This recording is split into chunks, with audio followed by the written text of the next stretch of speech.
नमस्कार, स्वागत है आपका द न्यूज़ लॉन्चर पर। मैं हूं अशोक वानखेड़े, लेकर आया हूं आपका अपना कार्यक्रम द डायरेक्ट हिट।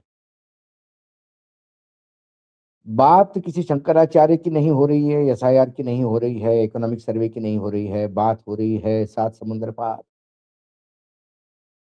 क्या हम तीसरे विश्व युद्ध के लिए बढ़ रहे हैं? कुछ खबरें ऐसी आ रही है कि जिसे पूरा विश्व हिट होता हुआ दिखाई देता है। अमेरिका का जो नेवी का खतरनाक युद्धपोत है, उसको अपने आसपास सक्रिय देख ईरान ने 1000 से ज्यादा तैनात कर दिए हैं ड्रोन्स। कभी भी युद्ध की स्थिति हो सकती है। जो युद्धपोत आया है अमेरिका का,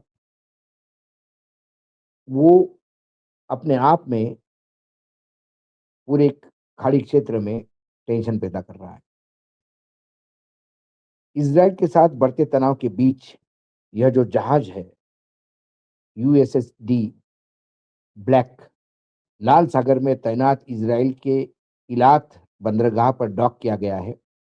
इसमें टॉर्पेडो और वर्टिकल लॉन्च एएसआरओसी मिसाइलें हैं, जो पानी के नीचे छिपी पनडुब्बियों को भी निशाना बना सकती है। मिडिल ईस्ट में बढ़ते तनाव और ईरान पर कसते डोनाल्ड ट्रंप के शिकंजे के बीच अमेरिका ने अपना एक शक्तिशाली मिसाइल डिस्ट्रॉयर युद्धपोत यूएसएस डेलिब्रेट डी ब्लॉक को इजराइल के लाल सागर वाले तट पर स्थित एलान बंदरगाह पर तैनात किया है। यह घटनाक्रम ऐसे समय हुआ जब ईरान को लेकर क्षेत्र में सुरक्षा की चिंताएं लगातार बढ़ रही है और अमेरिका चारों ओर से ईरान की घेराबंदी करने में जुटा हुआ है। अमेरिका की नई सैन्य तैनाती ने ईरान संग जंग का काउंटडाउन शुरू कर दिया। क्या हम ऐसा माने? इजरायली सुरक्षा बल आईडीएफ ने अमेरिकी डिस्ट्रॉयर की तैनाती की पुष्टि की है। एक ट्वीट है, आप वो ट्वीट भी देख सकते हैं। किसी एक शहरी ने ट्वीट किया है जिसमें युद्धपोत दिखाई दे रहा है डॉक किया हुआ, वो आप देख सकते हैं। आईडीएफ के मुताबिक अमेरिकी युद्धपोत का ऐलान पहुंचने से पहले तक योजना का हिस्सा था। यह अमेरिका और इजराइल के बीच जारी सैन्य सहयोग का उदाहरण है। इजरायली सैन्य ने स्पष्ट किया कि यह कदम किसी तात्कालिक घटना की प्रतिक्रिया नहीं, बल्कि रणनीतिक साझेदारी के तहत उठा गया है।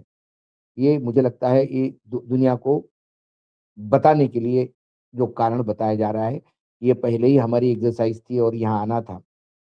लेकिन ईरान की जिस हिसाब से घेराबंदी करते हैं, उस हिसाब से ये डिस्ट्रॉयर आना बहुत बड़ी खबर है। बीते कुछ सप्ताह हफ्तों में अमेरिका ने मध्य पूर्व में अपनी सैन्य तैनाती बढ़ा दी है।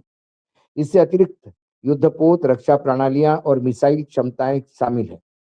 इसका उद्देश्य क्षेत्र की सुरक्षा को मजबूत करना है, संभावित खतरों से निपटने की तैयारी करना है और राष्ट्रपति डोनाल्ड ट्रंप को इराक के खिलाफ सैन्य विकल्प खुले रखना है। बताया जाता है कि ईरान में प्रदर्शनकारियों की मौत के बाद वॉशिंगटन का रुख जो है वो और भी सख्त हो गया है।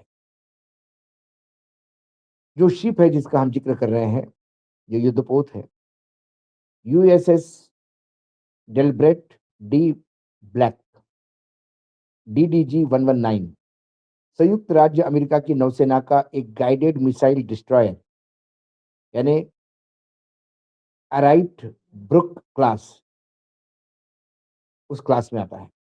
इसका नाम अमेरिका नौसेना के पहले मास्टर चीफ पेटी ऑफिसर डिल्बर्ट डी ब्लैक के सम्मान में रखा गया है। यह एक अर्ल बर्ग श्रेणी का फ्लाइट आईआईए विध्वंसक है, जो हवा, सतह और पानी के भीतर युद्ध करने में सक्षम है, यानी air to air, surface to surface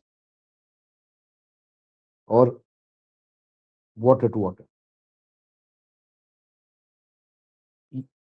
इसके जो ईजिस सिस्टम है, जो एयर डिफेंस, मिसाइल डिफेंस और क्रूज मिसाइल लॉन्च करने की क्षमता रखता है। यह जहाज हवाई हमलों, मिसाइलों और जहाज से लड़ने के लिए डिज़ाइन किया गया है। अमेरिका आर्मड़ा बेड़े के हिस्से के रूप में जनवरी में 2026 की शुरुआत में यह अमेरिका से डिप्लॉयमेंट पर निकला था। पहले यूरोप यानी मेडिटेरियन सी से गुजरा और अब लाल सागर के इलात पोर्ट पर पहुंचा है।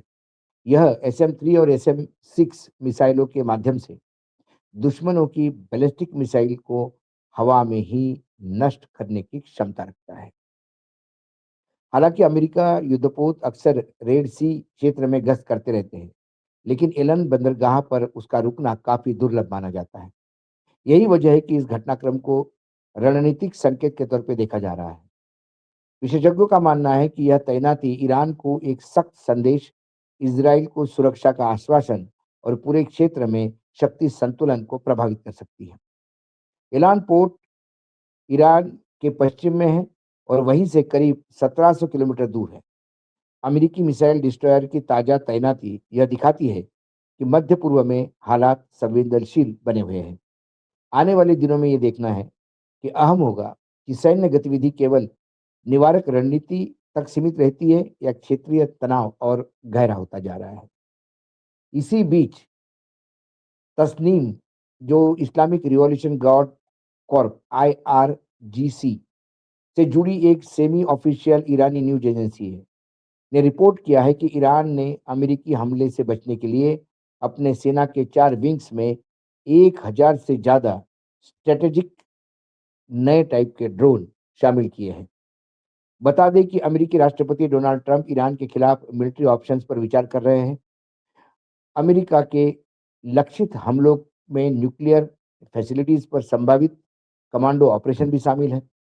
इसी बीच न्यूज एजेंसी रॉयटर्स के अनुसार ईरान की सुरक्षा अधिकारियों ने कथित तौर पर आगे के विरोध प्रदर्शन को रोकने के लिए हजारों लोगों को हिरासत में ले लिया है। ये खबर इस साइड की है। ईरान क्या सोच रहा है? ईरान क्या कर रहा है? जब हम उस पे आते हैं ईरान पे, तो ईरान की तरफ से जो तैनाती है, उसकी जो रिपोर्ट है, वो क्या कह रही है? इसके पहले आपने ट्वीट देख ही लिया था, जहाँ वो फ़ोटोग्राफ था, जो डिस्ट्रॉयर डॉकिन है, इज़राइल के एक बंदरगाह पर।